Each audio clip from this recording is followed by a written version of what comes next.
A gente vai começar o programa falando de assunto interessantíssimo que diz respeito às mães e também, principalmente, às crianças.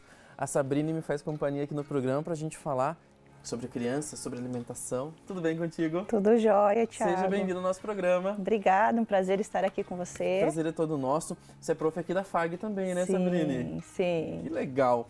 Bom, quando a gente fala em obesidade infantil, as pessoas têm um pouquinho de receio em dizer que meu filho, minha filha, minha sobrinha é obesa.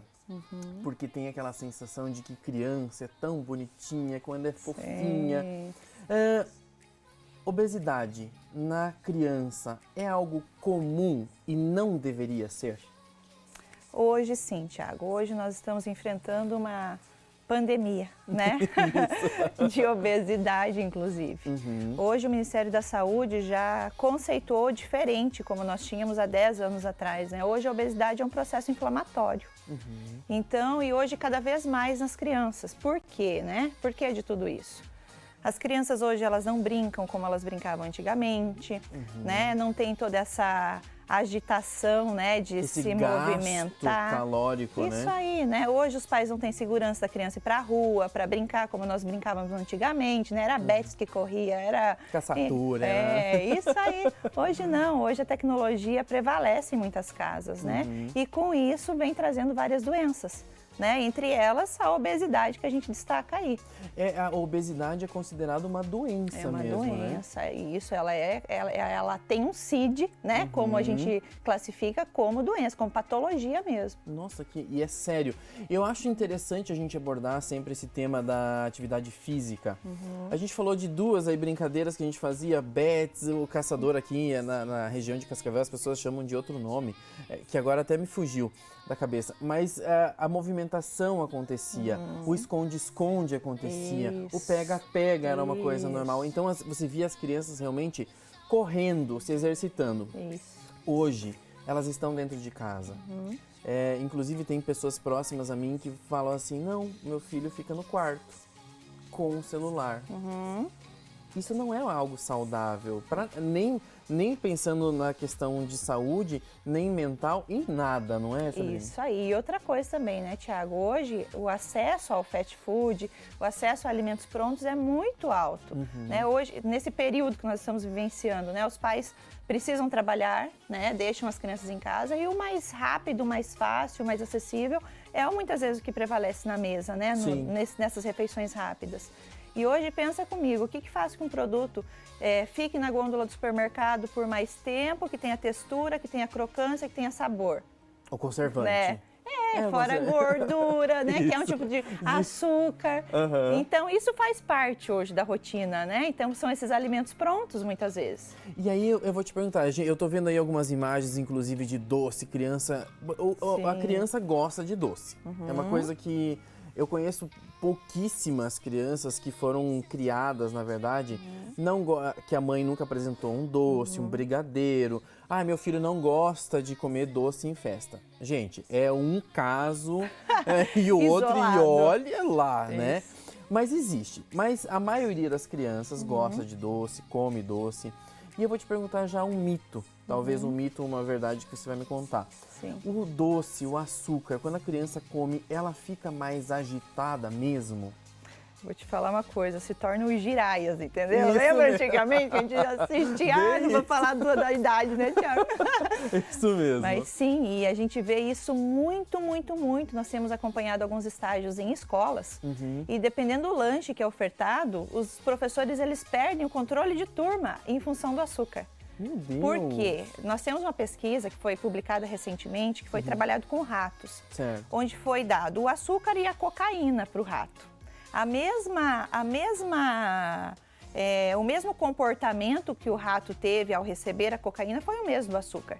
E assim, o nosso cérebro ele se comporta de uma forma tão inteligente que ele não sabe distinguir o que é um açúcar e o que é um pão, por exemplo, entendeu? Para ele tudo é doce. E essa energia é muito rápida liberada. Então, por exemplo, hoje eu vou dar um exemplo aqui clássico, né?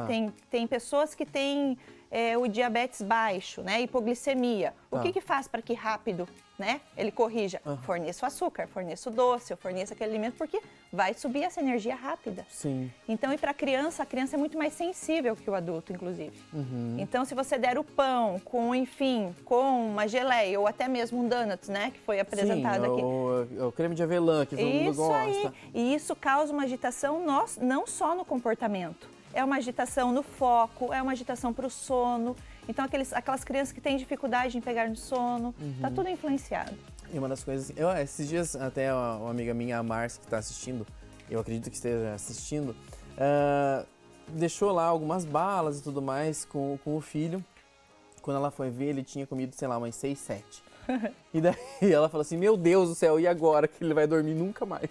É isso aí, é isso Porque aí. eles se despertam com tudo isso. Isso é energia, né? Entendeu? Açúcar é energia e a criança precisa gastar energia, entendeu?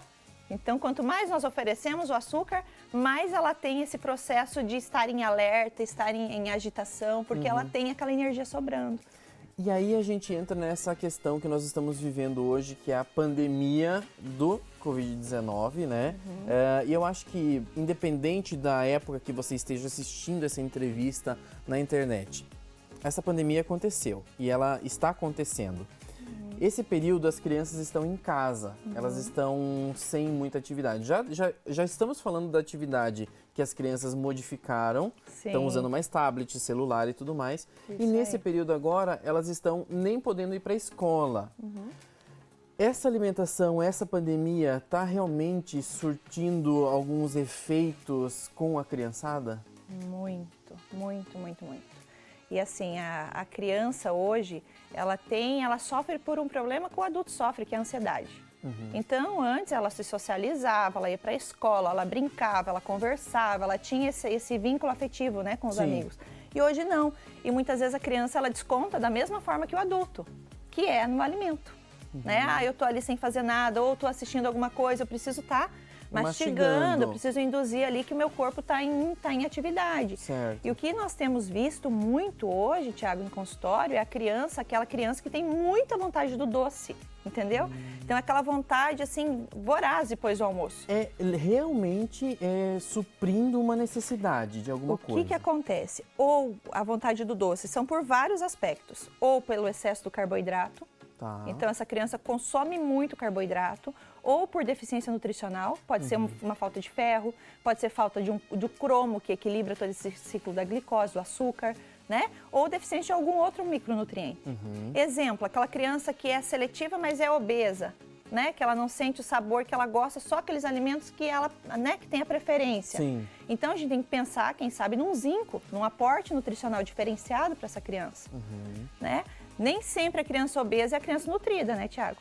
Então, é aquela fome oculta que nós chamamos, né? É o que as pessoas muitas vezes falam, né? E eu acho que é uma relação também que a gente vai fazer agora com bebê ou com crianças um pouquinho com mais idade, sei lá, 5 anos, 6 anos. O bebê gordinho, nossa, que bebê mais lindo, fofinho, tá super nutrido. Nem sempre é isso. Isso aí, isso mesmo. Nem sempre é isso. Isso mesmo. E aí, essa obesidade, ela pode ter continuidade se não for visualizada e controlada desde o início. Isso aí, porque o bebê, desde pequeno, somos nós pais que vamos ensinar a ter o mecanismo de fome e saciedade. Então, quando que ele está com fome e quando ele está saciado. E isso vai, de acordo com o pediatra e nutricionista, fazendo uma capacidade gástrica desse bebê. Então, cada bebê ele precisa receber um volume, entendeu? Certo. Agora, pensa comigo, aquele bebê que está em fase de aprendizado, que a capacidade gástrica dele é de 120 ml, mas a mãe prepara uma mamadeira de 200. Né? Então, ele vai estar já tendo aprendendo isso desde a infância. Sim, e isso não é positivo para ninguém, né, gente? Você sabe que o mundo inteiro está realmente com pessoas obesas, e isso está se tornando algo muito preocupante. O número de cirurgias bariátricas tem aumentado muito. E isso é uma questão de saúde, tá? Às vezes as pessoas confundem um pouco o corpo perfeito com a pessoa que quer fazer uma cirurgia bariátrica ou que precisa fazer uma cirurgia bariátrica. Isso. São situações completamente diferentes, né, Sabrina? Isso aí, é o sonho. Muitas vezes as pessoas carregam esse sonho, né, do biotipo ideal, só que a gente tem que olhar que cada um tem o seu biotipo.